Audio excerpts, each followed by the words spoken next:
এই সেই ভূমধ্যসাগর, যে সাগর পাড়ি দিতে গিয়ে প্রত্যেক বছরে হাজার হাজার মানুষ কিন্তু মৃত্যুবরণ করছে।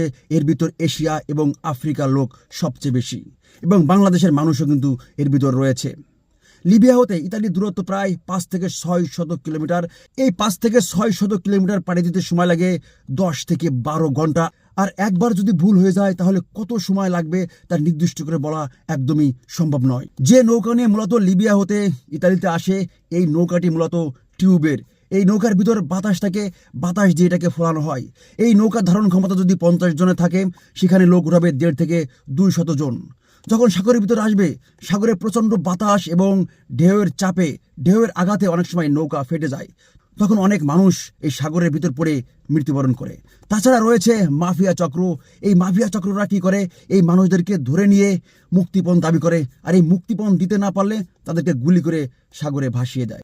এই সাগরের পানি এত উত্তল, এত ভয়ঙ্কর, এত স্বচ্ছ যে কোনো মানুষ দেখলে কিন্তু ভয় পাবে। আর শীতকালে এই সাগরের ভিতর যদি একবার কেউ পড়ে যায়, তাহলে সর্বোচ্চ 10 মিনিট সে বেঁচে থাকবে, তার বেশি সে বেঁচে থাকতে পারবে না।